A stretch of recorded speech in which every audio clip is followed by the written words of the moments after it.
Hi friends, എല്ലാവർക്കും നമസ്കാരം. ഞാൻ ഇന്ന് ഉണ്ടാക്കാൻ പോകുന്നത് ചിക്കൻ കുറുമയാണ്. അപ്പോൾ അതിന് വേണ്ടിയ ആവശ്യമായ സാധനങ്ങൾ നമുക്ക് ആദ്യം തന്നെ അരച്ചെടുക്കണം. സവോള കഷ്ണങ്ങളാക്കി അത് ജാറിലേക്ക് ഇട്ട് കൊടുത്ത് ഇഞ്ചി, പച്ചമുളക്, മല്ലിയില, വെളുത്തുള്ളി, എന്നിട്ട് ഇതെല്ലാം കൂടി നമുക്കൊന്ന് ചതച്ച് മാറ്റി വെക്കാം. എന്നിട്ട് നമുക്ക് വഴട്ടാനായിട്ട് ആദ്യം തന്നെ എണ്ണ പാനിലേക്ക് ഒഴിച്ച് കൊടുത്തിട്ട് അതിലേക്ക് പെരിഞ്ചീരകം 1 സ്പൂൺ ഇട്ട് കൊടുത്ത്, എന്നിട്ട് കറുവപ്പട്ട, ലവംഗം ഇതെല്ലാം കൂടെ പൊടിച്ചതാണ് ചേർത്ത് കൊടുത്തേക്കുന്നത്.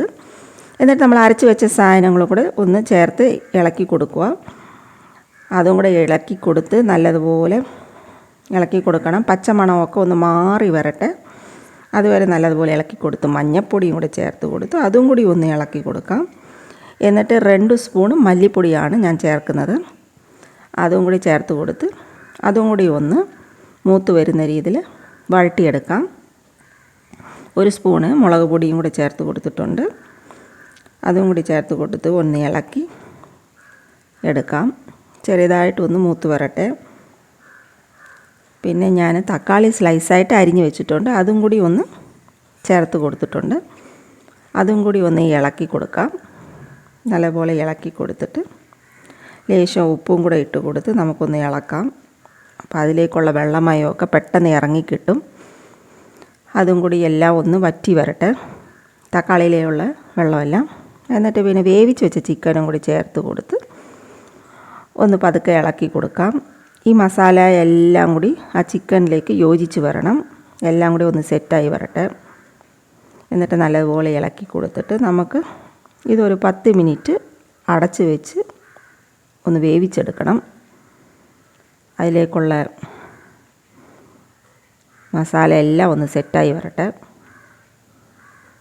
അതുവരെ ഒരു 10 മിനിറ്റ് ഒന്ന് അടച്ച് വെച്ചിട്ട്,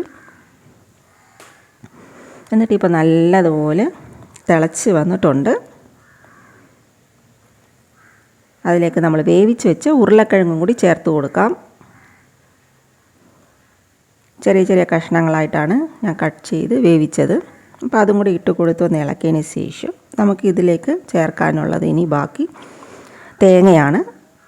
അപ്പോൾ അതും കൂടി തേങ്ങ ആവശ്യത്തിന് കൂടുതലും ചേർക്കാം, കുറച്ചും ചേർക്കാം, അവരവരുടെ ഓപ്ഷൻസാണ്. അതും കൂടി അരച്ച് ഒന്ന് ചേർത്ത് കൊടുത്തിട്ടുണ്ട്. അപ്പോൾ പിന്നെ ഇതും കൂടി ഒന്ന് നല്ലതുപോലെ ഇളക്കിയെടുക്കാം. ഇളക്കി എല്ലാം ഒന്ന് സെറ്റായി യോജിച്ച് വരുമ്പോഴത്തേക്ക് നമുക്ക് കറിവേപ്പിലയും കൂടെ ഇട്ട് കൊടുക്കണം. കറിവേപ്പിലയും കൂടെ ഇട്ട് കൊടുത്ത് കഴിയുമ്പോൾ നമ്മുടെ അടിപൊളി ചിക്കൻ കുറുമ റെഡിയായി കിട്ടും.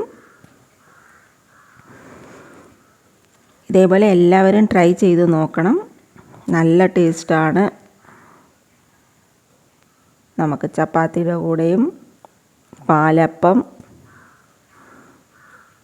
ദോശ, ഇഡലി എല്ലാത്തിൻ്റെ കൂടെയും നമുക്ക് കഴിക്കാം, ചോറിൻ്റെ കൂടെയും കഴിക്കാം. നല്ല അടിപൊളി ടേസ്റ്റാണ്. കഴിച്ച് തന്നെ നോക്കിയിട്ട് പറയണം. ഇതേപോലെ ട്രൈ ചെയ്യണം.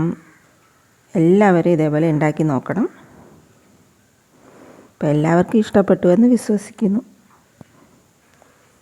അഭിപ്രായങ്ങളൊക്കെ പറയണം, സപ്പോർട്ട് ചെയ്യണം, സബ്സ്ക്രൈബ് ചെയ്യണം,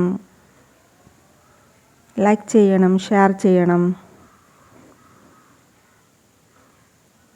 നല്ല മണമാണ്, കഴിക്കാൻ കൊതി ഊറി വരുന്നുണ്ട്. ഇപ്പോൾ റെഡി ആയിട്ടുണ്ട്, എല്ലാവർക്കും കഴിക്കാം.